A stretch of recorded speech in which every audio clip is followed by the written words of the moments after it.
और अब फिक्र कोरोना की, जिसकी तीसरी लहर का खतरा और गहरा हो गया है। उसकी एक और बड़ी वजह है केरल, क्योंकि जिस तरह से केरल में कोरोना आउट ऑफ कंट्रोल होता जा रहा है वो जल्द ही पूरे देश के लिए खतरे का सबब बन सकता है।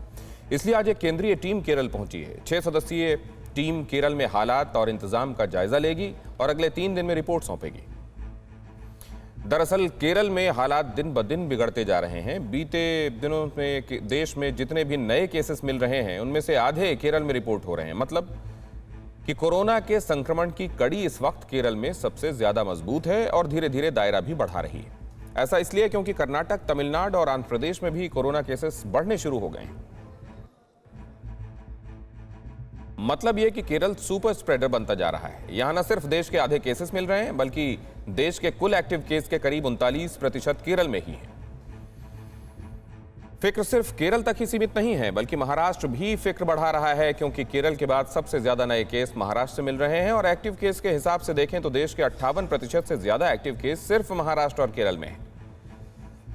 लेकिन सवाल यह है कि आखिर केरल और महाराष्ट्र वो राज्य जिनकी कोरोना से लड़ाई को रोल मॉडल के तौर पर पेश किया गया है, तारीफ की गई है, वहां लगातार हालात क्यों बिगड़े हुए हैं, जबकि देश के बाकी राज्यों में, खासतौर पर उत्तर प्रदेश में हालात बहुत हद तक काबू में दिख रहे हैं। जहां दूसरी लहर में कोरोना ने जो कहर बरपाया वो किसी से छिपा नहीं है, लेकिन उसके बाद जिस तरह से हालात काबू में आए वो भी किसी से छिपा नहीं है। चंद रोज पहले खुद प्रधानमंत्री ने यूपी सरकार की तारीफ की और यूपी सरकार भी कोरोना के खिलाफ लड़ाई में अपनी कामयाबी का बखान कर रही है। लिहाजा विरोधी टूट पड़े हैं, कह रहे हैं कि दूसरी लहर में जो हुआ वो क्यों भूल गए हैं। महाराष्ट्र और केरल से तुलना की जा रही है, कहा जा रहा है कि वहां के मुकाबले यूपी में टेस्टिंग कम हो रही है, लिहाजा आंकड़े कम दिख रहे हैं। लेकिन सच क्या है, इसका विश्लेषण आज हम आंकड़ों के आधार पर करेंगे। देश में कोरोना की तीसरी लहर का खतरा मंडरा रहा है और माना जा रहा है कि उसकी शुरुआत केरल में हो चुकी है, क्योंकि जिस तरह दूसरी लहर परवान चढ़ी थी, कमोबेश वैसी ही स्थिति फिर से बनती दिख रही है। दूसरी लहर का कहर बरपने से ठीक पहले जैसे दिल्ली समेत उत्तर भारत के ज्यादातर राज्यों में कोरोना काबू में दिख रहा था, इस वक्त भी कुछ वैसा ही नजर आ रहा है। ये बीते एक हफ्ते में केरल में मिलने वाले कोरोना के नए मामलों का ग्राफ है। केरल में डेली न्यू केस का आंकड़ा करीब 26% बढ़ गया है। 3 दिन से लगातार 22,000 से ज्यादा केस रिपोर्ट हो रहे हैं। 27 और 28 जुलाई को यह आंकड़ा देश में मिलने वाले मामलों की तुलना में 51% से ज्यादा रहा है और 29 जुलाई को भी 50% के करीब रहा। यह आज की सच्चाई है जिसे झुठलाया नहीं जा सकता। ठीक उसी तरह जैसे दूसरी लहर में यूपी में हाहाकार मचा था, उससे इनकार नहीं किया जा सकता है। लेकिन एक पहलू यह भी है कि दूसरी लहर के बाद उत्तर प्रदेश में कोरोना तेजी से काबू में आया है।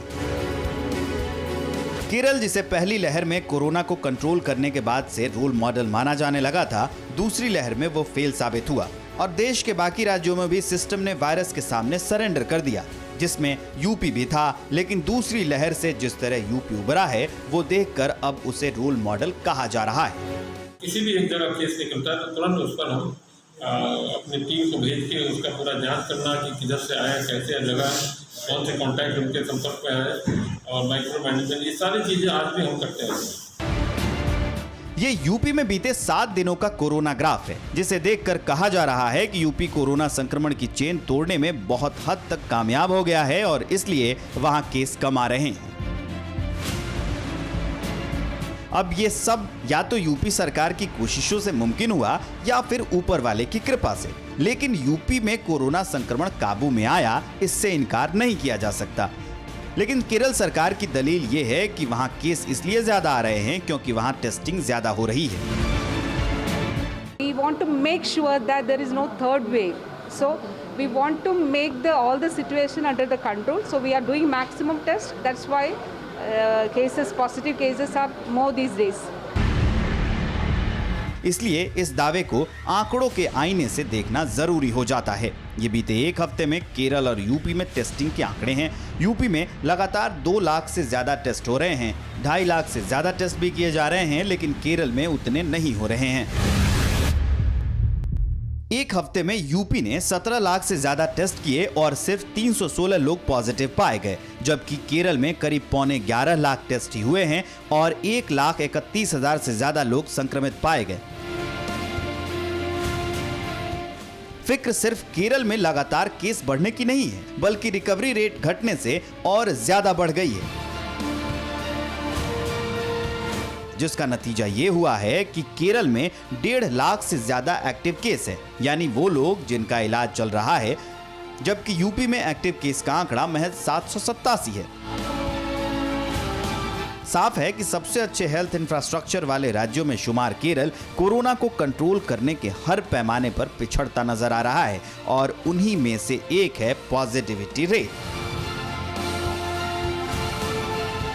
पॉजिटिविटी रेट मतलब जितने सैंपल लिए जाते हैं और उनमें संक्रमित पाए गए लोगों का प्रतिशत। केरल में पॉजिटिविटी रेट 13.5% के पार हो गया है, जबकि यूपी में 0.02% है। फिर भी अगर उन दलीलों और आरोपों को एक बार के लिए सच मान लिया जाए, जिसमें कहा जा रहा है कि केरल असली आंकड़े दे रहा है और यूपी छुपा रहा है, तो अगर केरल जितना ही पॉजिटिविटी रेट यूपी में भी मान लिया जाए तो यूपी में बीते एक हफ्ते में कोरोना का ग्राफ कुछ ऐसा होता, यानी उतने ही आंकड़े होने चाहिए थे जैसे दूसरी लहर के दौरान थे और दूसरी लहर जैसा ही हाहाकार मचा होना चाहिए था। लेकिन क्या वैसा हो रहा है? क्या शहर हो या गांव, कहीं भी किसी भी अस्पताल से दूसरी लहर जैसी भयावह तस्वीरें सामने आ रही हैं? नहीं आ रही हैं।